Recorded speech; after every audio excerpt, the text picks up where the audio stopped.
എഴുതുമ്പോൾ എനിക്ക് നാണമാവുന്നു. കാരണം അദ്ദേഹം എന്നെയും സ്നേഹിക്കുന്നുണ്ടെന്നാണ് എൻ്റെ വിശ്വാസം. എങ്കിലും ഒരിക്കലും അദ്ദേഹം അത് തുറന്നു പറഞ്ഞിട്ടില്ല. പക്ഷേ മീന, ഞാൻ അദ്ദേഹത്തെ സ്നേഹിക്കുന്നു. ഞാൻ അദ്ദേഹത്തെ സ്നേഹിക്കുന്നു. എൻ്റെ പൊന്നെ, ഞാനിപ്പോൾ നിൻ്റെ കൂടെ തീ കാഞ്ഞുകൊണ്ടിരിക്കുകയായിരുന്നെങ്കിൽ എന്ന് ആഗ്രഹിക്കുകയാണ്. ഞാൻ എല്ലാം പറയാൻ ശ്രമിക്കാം. എങ്ങനെയാണ് എഴുതേണ്ടതെന്ന് എനിക്ക് അറിഞ്ഞുകൂടാ. പക്ഷേ നിർത്താനും തോന്നുന്നില്ല. എല്ലാം നിന്നോട് പറഞ്ഞേ തീരൂ. ഇതിനെപ്പറ്റി നിന്റെ അഭിപ്രായം ഉടനെ അറിയിക്കണം. ഞാൻ നിർത്തട്ടെ മീന, നീ എനിക്ക് വേണ്ടി കൂടി പ്രാർത്ഥിക്കുമല്ലോ. ലൂസി. കുറിപ്പ്: ഇതൊരു രഹസ്യമാണെന്ന് ഞാൻ പറയേണ്ടതില്ലല്ലോ. നിർത്തട്ടെ. ലൂസി മീനയ്ക്ക് അയച്ച കത്ത്. മെയ് 24. പ്രിയപ്പെട്ട മീന, നന്ദി. നിന്റെ മധുരം നിറഞ്ഞ കത്തിന് വീണ്ടും വീണ്ടും നന്ദി. ആ രഹസ്യം നിന്നോട് പറയാനും നിന്റെ സഹാനുഭൂതി നേടാനും കഴിഞ്ഞത് വളരെ നന്നായി. കൂട്ടുകാരി, പ്രേമത്തിന് കണ്ണ് കണ്ടുകൂടാ. പഴഞ്ചൊല്ലുകൾ എത്ര പരമാർത്ഥമാണ്. എന്നെ നോക്കൂ, ഈ വരുന്ന സെപ്റ്റംബറിൽ എനിക്ക് 20 വയസ്സാവുകയായി. ഇതുവരെയും എനിക്ക് ഒരൊറ്റ വിവാഹാലോചനയും വന്നില്ല.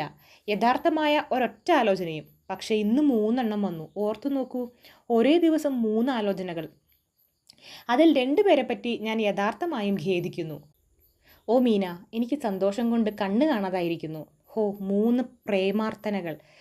പക്ഷേ ദൈവത്തെ വിചാരിച്ച് ആരോടും പറയരുതേ. ആൾക്കാർ ഇത് കേട്ടാൽ ഇല്ലാത്ത കഥകളൊക്കെ കെട്ടിച്ചമയ്ക്കാൻ തുടങ്ങും.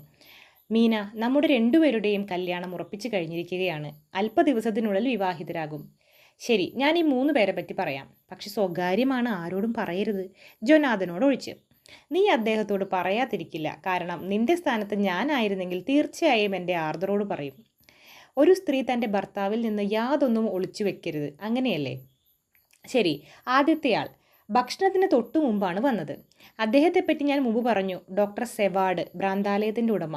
അദ്ദേഹം പുറത്തേക്ക് വളരെ ശാന്തനായിരുന്നു, പക്ഷേ അകമേ വളരെ ദുർബലനും. അദ്ദേഹം എല്ലാത്തരം തുച്ഛമായ കാര്യങ്ങളും കൂടി സ്വയം പഠിക്കുകയും അവയെല്ലാം ഓർക്കുകയും ചെയ്യുന്നു. പക്ഷേ തൻ്റെ സിൽക്ക് തൊപ്പിയും വെച്ച് അനങ്ങാതെ ഇരിക്കുകയാണ് അദ്ദേഹം ചെയ്തത്.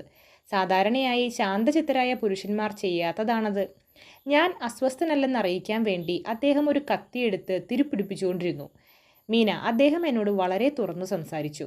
എന്നെപ്പറ്റി അദ്ദേഹം വളരെ കുറച്ചേ മനസ്സിലാക്കിയിട്ടുള്ളൂ. എന്നിട്ടും അദ്ദേഹത്തിന് എന്നെ വളരെ പ്രിയമാണത്രേ. എന്നോടൊന്നിച്ചുള്ള ജീവിതം ഏറ്റവും ആഹ്ലാദമയമാകുമത്രേ.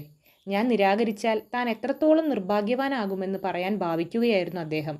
പക്ഷേ ഞാൻ കരയുന്നത് കണ്ടപ്പോൾ താൻ അത്രയും ക്രൂരമായി പെരുമാറിയതിൽ അദ്ദേഹം പശ്ചാത്തപിച്ചു. എന്നെ കൂടുതൽ വേദനിപ്പിക്കാൻ താൻ തുടർന്നൊന്നും പറയുകയില്ലെന്ന് അദ്ദേഹം ശപഥം ചെയ്തു.